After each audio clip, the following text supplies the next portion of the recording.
ตกมาแห้งๆตกมาแห้งๆพี่น้องเอ้ยเริ่มปลอกปอกแปกมาแหละเมื่อทางบ้านตุยๆเดี๋ยวจะตกแห้งแล้วประจักฮ้อนอีลีเหรอกลับมาค่ะหายใจฝืดใจตันอยู่ในบ้านตุยๆโอ้ยหายใจกระบอกออกโหมืดมาแล้วค่ะมืดเบิดมืดมานี่นะคึมฮ้อนมืดมาทางนี้แต่บ่ฮู้มันสิแห้งส่ำใดนี่นะตกมาแห้งๆหน่อยเด้อจ้าเนี่ย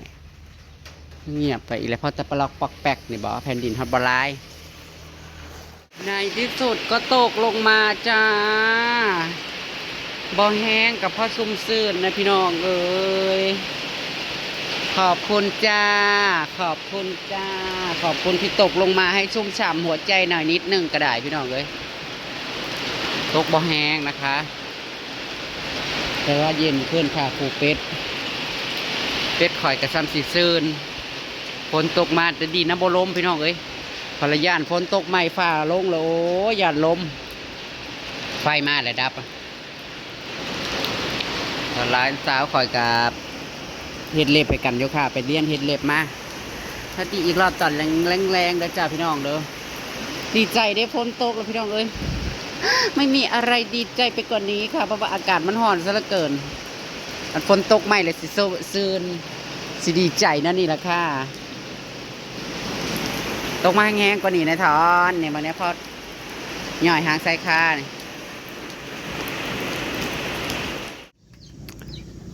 ฝนตกลงมารู้สึกชุ่มฉ่ำรู้สึกเย็นจังหน่อยพี่น้องเอ้ยสมัครเอาเนี่ยแท้โอ้ยสมาเปื้อนแท้เด้ฝนตกสนิทเปื้อนไกลหน่อยมาค้างเอาอยู่นี่ให้มันแรงกับสิปอยใส่เมมันโอ้ยละเนาะ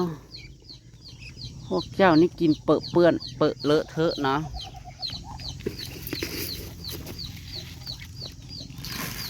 เจน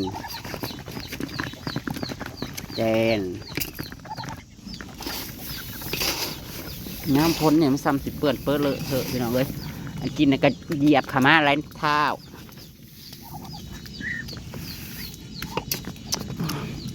เบื่อดิ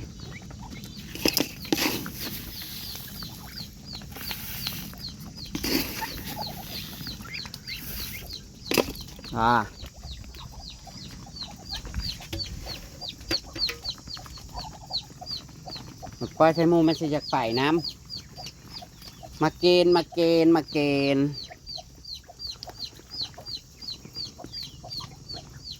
นั่งอันนี้นอนอยู่นี่บ่เดี๋ยวสิปล่อยใส่ไก่เมดำตัวนี้ให้มันเลี้ยงเลยซะตึงต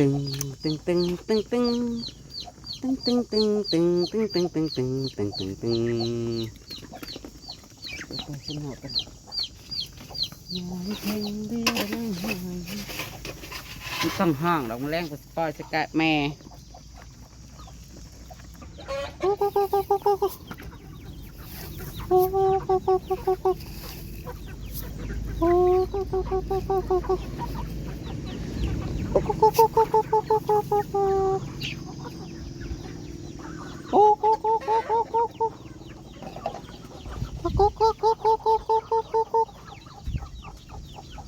แล่นเอาไม้เลยนั่งวันนี้ก็นอนค่ะให้เลี้ยงแม่เดี่ยว3 โตเลยนะจ๊ะ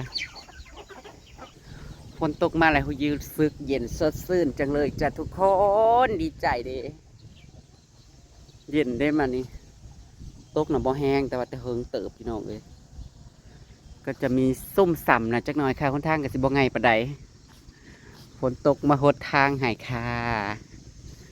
ขอบคุณนะคะขอบคุณ